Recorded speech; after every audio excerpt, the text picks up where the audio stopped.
తెలుగుదేశం పార్టీకి రాజీనామా చేయబోతున్నట్లు చెప్పిన విజయవాడ ఎంపీ కేసినేని నాని దారి ఎటు రాజకీయాల్లో కొనసాగుతారంటూ ఓ క్లారిటీ అయితే ఇచ్చేశారు ఆయన. మరి ఇండిపెండెంట్గా బరిలో నిలుస్తారా, ఇతర పార్టీలోకి వెళ్తారా? ఈ ఉత్కంఠ మధ్య బీజేపీపై ప్రశంసలు గుప్పించారు కేసినేని నాని.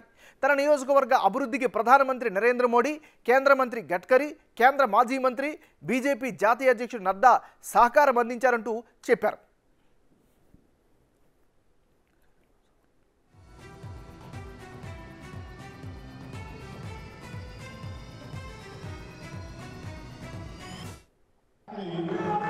అటువంటి ప్రధానమంత్రి మన భారతదేశానికి పంపించాలి గర్వకారణం. మీ బీజేపీ వాళ్ళు ఎవరు చెప్పుకోలేరు ఇక్కడ మోడీ గారు ఎందుకు ఇచ్చారో మీ కాదు, మీరు చెప్పిన నేను చెప్పాలి మీ గురించి. నందిగామ ఫ్లైఓవరు, కంచిచాల ఫ్లైఓవరు ఇచ్చింది నితిన్ గడ్కరీ గారు, మీ బీజేపీ. చెప్పేది నేను చెప్పేదేనండి, నేను చెప్పేది. ఇప్పుడు మణితోక జగన్మోహన్ గారు వైసీపీ, మేడం బీజేపీ, నేను పొద్దున వరకు టీడీపీ. నైతికంగా ఇప్పటికీ ఆ పార్టీలో ఉన్నప్పటికీ కూడా నేను అంటే ఫిజికల్గా నైతికంగా పొద్దున రాజీనామా చేద్దామని నిర్ణయించిన మీ అందరూ కూడా తెలుసు.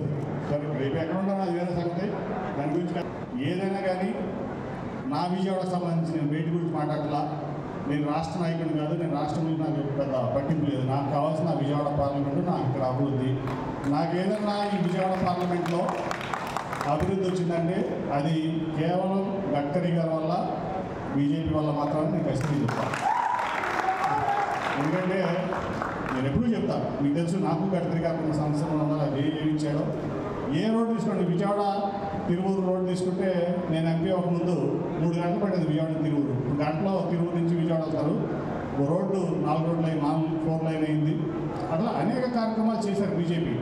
కానీ సరే కొన్ని కారణాల వల్ల నేను ఒక మూమెంట్లో అయితే నేను అనుకున్నా, ఇందాక కాంగ్రెస్ కూడా చెప్పాను. 2015లో నేను ఎప్పుడు బాగా కీన్గా అబ్జర్వ్ చేస్తూ ఉండేవాడిని. వైసీపీ, టీడీపీ, బీజేపీ 3 ఈక్వల్గా అయిపోతాయనే భావన నాలో ఉండేది ఆ రోజున. ఎందుకంటే ఇది 30%, ఇది 30%, ఇది 30% అవుతుందేమో.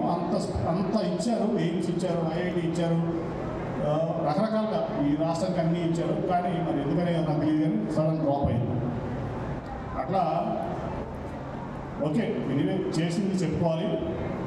బీజేపీ, మోడీ గారు, గడ్కరీ గారు, అట్లాగే హెల్త్ నడ్డా గారు కూడా ఇంకా చెప్పారు, చాలా చేశారు ఈ విజయవాడ పార్లమెంట్కి. నేను ఎప్పుడూ కూడా ఆ విషయంలో చాలా కృతజ్ఞతగా ఉంటాను.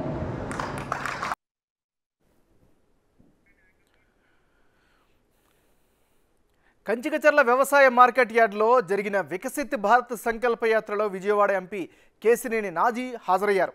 కేంద్ర ఆరోగ్య శాఖ సహాయ మంత్రి భారతీ ప్రవీణ్ కుమార్ పవార్ ఈ కార్యక్రమంలో పాల్గొన్నారు. ఏపీలో టీడీపీ, వైసీపీ, బీజేపీ 3 సమాన స్థాయికి చేరుకుంటాయనే ఆశాభావం ఉండేదని కేసినేని నాని చెప్పడం ఆసక్తిగా మారింది.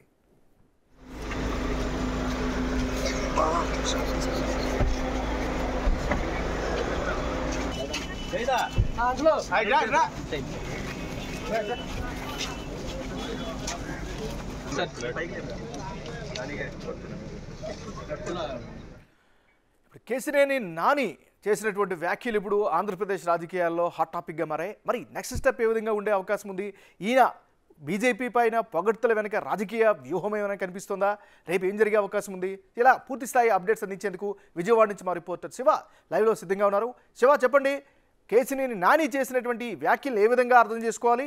ముఖ్యంగా బీజేపీపై పొగడ్తల వెనుక రాజకీయ వ్యూహం ఏమైనా ఉందని అనుకోవచ్చా? 100% కేసినేని నాని చేసిన వ్యాఖ్యలు రాజకీయాలను దృష్టిలో పెట్టుకొని ఆయన భవిష్యత్తు రాజకీయానికి పునాదులు వేసుకుంటున్న పరిస్థితి స్పష్టంగా కనిపిస్తూ ఉంది. ఎందుకంటే గతంలో అనేక సందర్భాల్లో తెలుగుదేశం పార్టీపై విమర్శల వర్షాన్ని గుర్పించిన సందర్భంలో, అలాగే చాలా సందర్భాల్లో మీడియాతో మాట్లాడిన సందర్భంలో కూడా తెలుగుదేశం పార్టీలో వీడినా వైసీపీలోకి వెళ్ళే అవకాశం లేదు, అటువంటి ప్రయోగాలు తాను జీవితంలో ఎప్పుడూ చేయను అని చెప్పి అనేక సందర్భాల్లో నాని చెప్పిన పరిస్థితి. ఈరోజు ఎన్టీఆర్ జిల్లా కంచికచర్ల నందిగామ నియోజకవర్గంలో పలు అభివృద్ధి కార్యక్రమాల్లో ఎంపీ నాని పాల్గొనడం జరిగింది. ఈరోజు ఉదయం తాను తెలుగుదేశం పార్టీకి రాజీనామా చేస్తున్నట్లు ప్రకటించాను. త్వరలోనే ఢిల్లీ వెళ్ళి లోక్సభ స్పీకర్కి తన రాజీనామా పత్రాన్ని అందజేసి ఆ తర్వాత టీడీపీకి కూడా వచ్చి రాజీనామా చేస్తానని చెప్పి ప్రకటించారు. అయితే బీజేపీ ఏదైతే కేంద్ర ఆరోగ్య శాఖ సహాయ మంత్రి ప్రవీణ్ భారతి వచ్చిన నేపథ్యంలో ఆమె సమక్షంలోనే ఒక్కసారిగా బీజేపీని ఆకాశానికి ఎత్తారు. ఆంధ్రప్రదేశ్లో ప్రాంతీయ పార్టీలుగా ఏకఛత్రాధిపత్యాన్ని కొనసాగిస్తున్న టీడీపీ వైసీపీతో సమానంగా బీజేపీ వస్తుందని ఒక ఆశాభావాన్ని వ్యక్తం చేశారంటే జనరల్గా ప్రాంతీయ పార్టీలు ఆంధ్రప్రదేశ్లో ఒకసారి టీడీపీ ఒకసారి వైసీపీ అధికారాన్ని చెలాయించాయి. కానీ బీజేపీ ఇప్పటివరకు కానీ భవిష్యత్తులో కానీ అటువంటి పరిస్థితి కనిపించట్ల. కానీ సమాంతరంగా మూడు పార్టీలు ఎదగాలని చెప్పి ఆయన ఆశాభావాన్ని వ్యక్తం చేయడంతో పాటుగా కంచికచర్ల, నందిగామ, అలాగే Tiruguru, Vijayawada Durgagudi flyover, Vijayawada benz circle flyover ఇవన్నీ కూడా బీజేపీ నేతృత్వంలోనే నితిన్ గడ్కరీ, అలాగే నడ్డా, అమిత్ షా, మోడీ బీజేపీ ప్రభుత్వ హాయంలోనే వందల కోట్ల రూపాయల నిధులు తమకు కేటాయించడం జరిగింది. వారి సహాయ సహకారాలు, వారి అండదండలతోటే నా పార్లమెంటు పరిధిలో నేను ఈ స్థాయిలో అభివృద్ధి కార్యక్రమాలు చేశాననేది ఆయన ప్రధాన ఏజెండాగా ఈరోజు చెప్పుకున్నారు. నిజంగా ఆయన అభివృద్ధి కార్యక్రమాలు చాలా సందర్భాల్లో చేయడం జరిగింది. టాటా ట్రస్ట్ వారి ద్వారా కానీ నేషనల్ హైవేల విషయంలో కానీ చేశారు. కానీ ఎప్పుడు కూడా నా నేతృత్వంలో తెలుగుదేశం పార్టీ ఎంపీగా నేను చేశానని చెప్పి అనేక సందర్భాల్లో నాని తెలియపరిచారు. కానీ మొట్టమొదటిసారిగా తెలుగుదేశం పార్టీకి రాజీనామా చేస్తున్నానని చెప్పిన తరువాత ఆయన ఈరోజు బీజేపీని ఆకాశానికి ఎత్తిన పరిస్థితి కనిపిస్తూ ఉంది.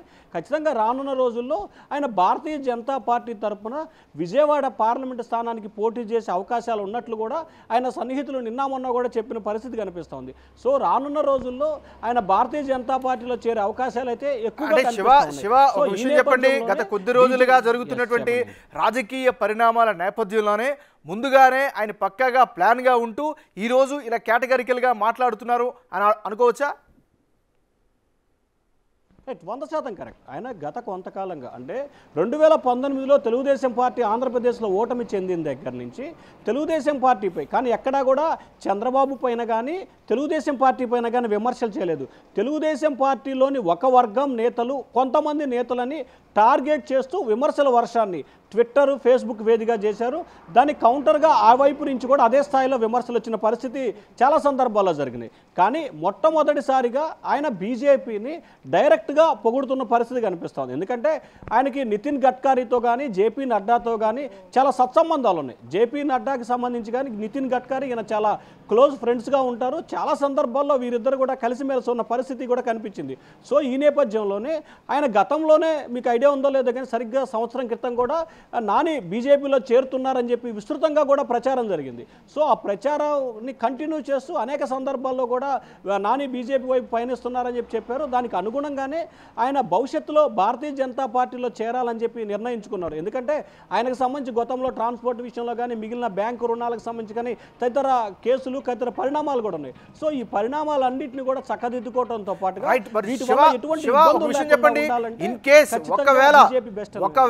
ఒకవేళ భారతీయ జనతా పార్టీ వైపే ఆయన మొగ్గు చూపి ఆ పార్టీ తరపు నుంచి వెళ్తారు అనేది పక్కాగా కనుక చెప్తే రానున్న రోజుల్లో ముఖ్యంగా ఆయన పార్లమెంట్ విజయవాడ పార్లమెంట్ పరిధిలో రాజకీయాలు ఎలా మారే అవకాశం ఉందంటారు? అంటే ఖచ్చితంగా ఆంధ్రప్రదేశ్ సంబంధించి విజయవాడ కేంద్ర బిందువు, రాజధానిగా ఉన్న ప్రాంతం.